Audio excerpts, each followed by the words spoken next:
दिग्गज IT company TCS के पहली तिमाही के नतीजे उम्मीद से कहीं बेहतर रहे हैं। इन नतीजों को बाजार ने भी सलामी दी है। आज अक्टूबर 2020 के बाद सबसे बड़ी तेजी आई। मैनेजमेंट ने अपनी कमेंट्री में हालात में सुधार के संकेत दिए हैं।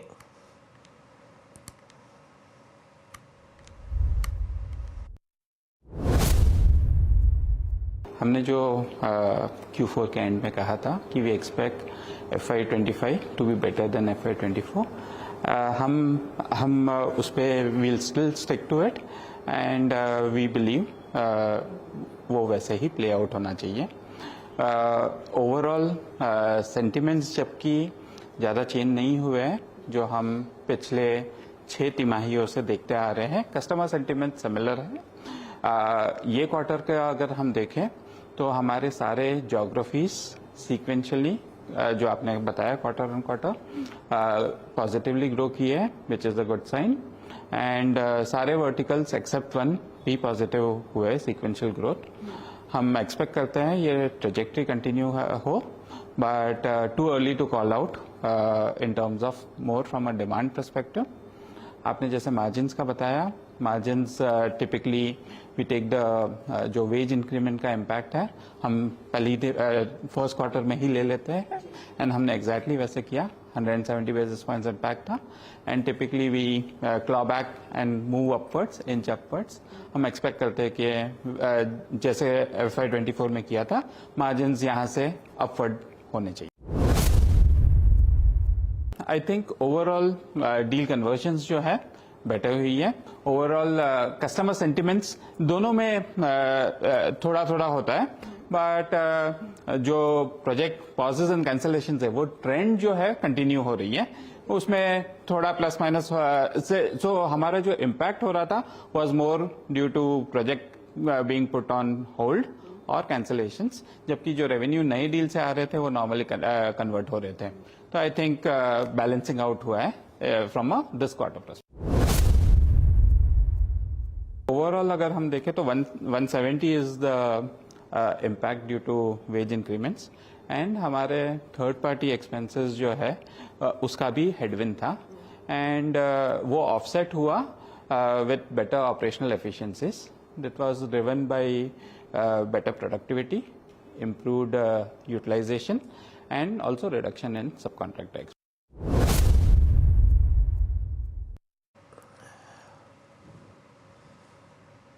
कंपनियों के नतीजों में थोड़ी नरमी दिख सकती है। ये कहना है इकिगाई एसेट मैनेजर के founder and CIO Pankaj Tibrewal का। पंकज टिब्रेवाल ने निवेशकों को रिटर्न से ज्यादा रिस्क पर फोकस रखने और 6 से 8 महीने के लिए सतर्क रहने की सलाह दी है।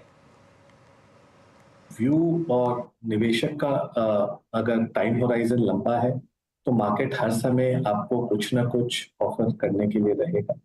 बट इस समय हमें लगता है कि एज इन्वेस्टमेंट प्रोफेशनल्स हमें रिस्क मैनेजर ज्यादा फंड मैनेजर कम होना चाहिए, बिकॉज लास्ट 2-3 साल मार्केट बहुत चैरिटेबल रहा है हर निवेशक के लिए। एंड कहीं ना कहीं मुझे ये फील हो रही है कि रिस्क अंडर एस्टिमेट किया जा रहा है हर पोर्टफोलियो में और वैल्यूएशंस कहीं ना कहीं बहुत ऊपर आ गए हैं। अगर आज हम देखें तो हमारा मार्केट कैप टू GDP 2007 में जो पीक किया था 150%, वहां पर वापस पहुंच गया है। एंड अगर हम फॉरवर्ड बेसिस पर भी देखें, specially mid and small caps, तो कई सेक्टर्स में एक बबल जोन, एक फ्रॉथी जोन डेवलप हो गया है और यहाँ प्रॉब्लम यह है कि गलतियां होने की संभावना बहुत ज्यादा है। तो इस समय थोड़े से कॉशियस होके नेक्स्ट 12-18 महीना हमें ठीक से नेविगेट करना होगा मार्केट में।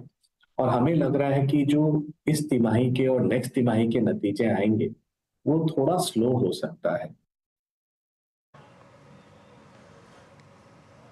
जून महीने में 2 व्हीलर और 3 व्हीलर का मार्केट मजबूत हुआ है। ये कहना है सियाम के प्रेसिडेंट विनोद अग्रवाल का। विनोद अग्रवाल ने खास बातचीत की है हमारे संवाददाता रोहन सिंह से। जो इस बार के आंकड़े देखने को मिल रहे हैं, मॉडरेट दिख रहा है पैसेंजर व्हीकल्स में, लेकिन 2 व्हीलर्स में अच्छी ग्रोथ दिख रही है। ओवरऑल इस आंकड़े को कैसे आप एनालाइज करते हैं और इसके बेसिस पे हम क्या आउटलुक कर सकते हैं, क्योंकि मानसून भी अब अच्छे से आ चुका है, आने वाले समय में क्या फोरकास्ट हो सकता है? देखिए, सबसे पहले इंडस्ट्री जो है Q1 की कुछ सेगमेंट्स में मॉडरेट है, कुछ सेगमेंट्स में अच्छी ग्रोथ है। तो ओवरऑल मैं कहूँगा कि अच्छी क्वार्टर वन अच्छा रहा है इंडस्ट्री के लिए, और आने वाले समय में भी अच्छा रहेगा। इसलिए अच्छा रहेगा कि एक तो मानसून अच्छा है और एक फेस्टिव सीजन भी आने वाला है।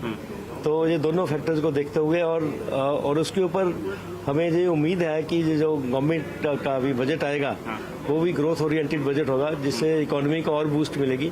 तो देयरफॉर ओवरऑल इकोनॉमी और अच्छी तरह से ग्रो करेगी और उसके कारण से ऑटोमोटिव इंडस्ट्री जो है वो भी अच्छी रहेगी। सर, एक्सपोर्ट्स में भी अच्छा हमें सुधार देखने को मिल रहा है। एक्सपोर्ट और कमर्शियल में क्या सीन है? देखो, एक्सपोर्ट्स का बहुत बड़ा एक सुधार आया है कि जो पिछले साल तक एक्सपोर्ट्स काफ़ी गिर रहे थे, तो इस साल फर्स्ट क्वार्टर में एक्सपोर्ट्स जो है अच्छी ग्रोथ देखने को मिल रही है। तो मेरे को उम्मीद है कि आने वाले समय में भी एक्सपोर्ट्स अच्छा रहेगा। सर, एक सवाल मैं पूछना चाहूँगा, यूपी गवर्नमेंट की हाइब्रिड कार को लेकर जो पॉलिसी है, आपके अपने एसोसिएशन में अलग अलग व्यू है, क्या इसको लेकर कोई कंसेंसस है या फिर अभी आप अपनी कंपनियों पे छोड़ दिया है? ये कंपनियों के ऊपर है, बिकॉज सब कंसेंसस कंपनियों में नहीं है, तो हम उसके ऊपर कोई कमेंट नहीं देना चाहेंगे। ऑटो सेक्टर की आपके एसोसिएशन की तरफ से कुछ की डिमांड्स आप और बता सकें और क्या उम्मीदें हैं?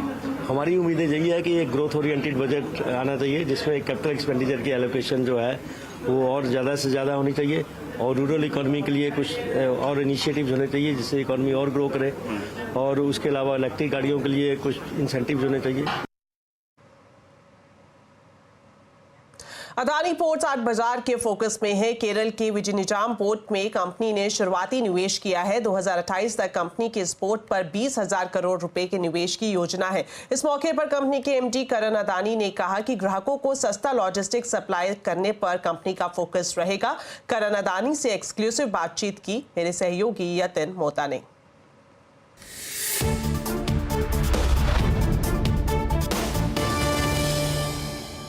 ये state of the art facility आपने जो केरला में डेवलप की है, इसके बारे में हमको बताइए, और कुल मिला के कितना केपेक्स और बचा हुआ है? आप this port is a very significant port, Virinjam port. It is countries first fully automated terminal, container terminal, transshipment terminal, and also it is one of the deepest port in the country.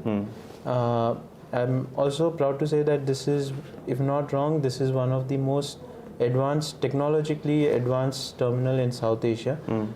We have used video analytics, we have used AI as well as robotics to do the operation. So from a technology, what India can do, this is a showcase project for not just for us, but I think for the whole country.